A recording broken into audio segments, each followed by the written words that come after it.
Então, como é que a gente generaliza isso? A gente vai generalizar da seguinte forma: a gente percebeu que um termo qualquer, né? Por exemplo, o A30 seria o quê? O A1 mais 29 razões, que é igual a quê? 30 menos 1, né? 29 razões é igual a 30 menos 1. Então vai ser sempre, a quantidade de razões vai ser sempre esse númerozinho que está acompanhado do A, né? Ou seja, a posição menos 1, ok? Então vamos supor que eu tenha um número AN, tá? Que ocupa a posição N, uma posição qualquer lá. Posso botar aqui no lugar do N 40, 50. Como é que eu acho esse termo? Vai ser A1, né? Que a gente viu que vai ser sempre A1 somado de alguma razão. De quantas razões? E aí, ó, eu vou colocar essa quantidade menos 1, né? N menos 1. Pronto, só isso. Se aqui fosse 50, A1 mais 49 vezes R, que é 50 menos 1. Pronto, acabou. Então, essa é a fórmula do termo geral, tá? Vou anotar aqui maior. Então, termo geral, AN é igual a A1 mais N menos 1 vezes a razão, ok? Como eu falei, a gente pode usar essa fórmula também para saber qual posição determinado termo ocupa. Por exemplo, vamos supor que eu queira saber qual é a posição do número 79 nessa sequência. Então, o que eu posso fazer aqui? Eu vou colocar o que eu tenho, tá? Sempre utilizar o que eu tenho. Então, vou usar a fórmula, né? AN é igual a A1 mais N menos 1 vezes a razão. O que eu tenho agora aqui? Eu tenho o número, tá? Eu não tenho a posição dele, eu quero saber a posição e tenho o número, tá? O número está representado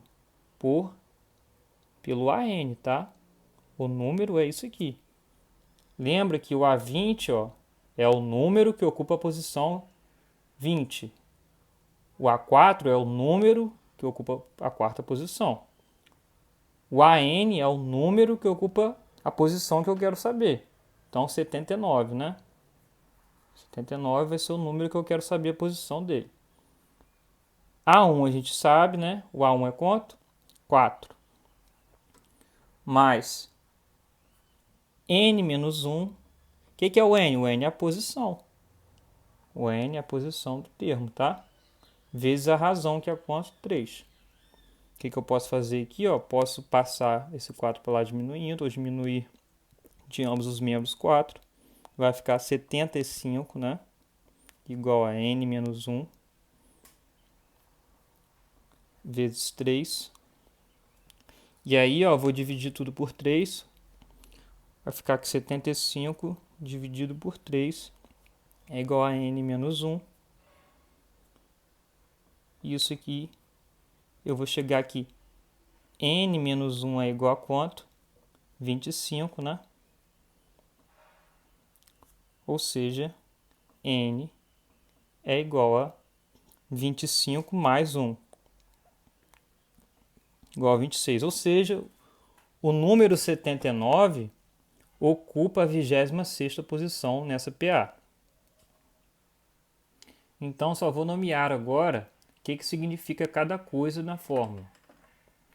AN, como a gente viu, é um termo qualquer na sequência, tá certo? Assim como o A6 é 19, o A26 é 75, o A20 é 61, tá? O primeiro termo da sequência é dado por A1, tá? A posição do termo na sequência, do termo AN, né? Por exemplo, termo A20, ele ocupa a 20ª posição. Então, N é a posição do termo e R é a razão.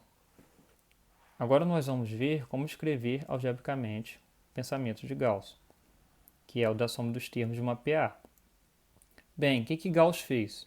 Ele pegou o primeiro termo, somou com o último e verificou que era a mesma coisa de pegar o segundo, somar com o penúltimo, pegar o terceiro, somar com o antepenúltimo e assim por diante. Então, o que ele verificou? viu que a soma era igual, né? No caso que está dando 80 sempre, e multiplicou pela quantidade de duplas que ele consegue formar. No caso lá foram 50, aqui vão ser 5 duplas. Por quê? Porque tem 10 termos, tá? 1, 2, 3, 4, 5, 6, 7, 8, 9, 10. Então eu consigo formar 5 duplas, né? Porque eu vou unido de 2 a 2. Então nada mais é do que isso, gente. A soma dos termos de uma PA é dada pelo primeiro termo mais o último termo vezes a quantidade de termos dividido por 2. Perceba que eu vou escrever a quantidade de termos como a posição do último termo. Porque vamos supor que o último termo ocupe a 10ª posição. Significa que a sequência tem 10 números, tá? Então é a posição do último termo sobre 2. Beleza, mas e se a PA for infinita? Eu consigo somar todos os termos? Não consigo. Mas consigo somar uma quantidade determinada de termos.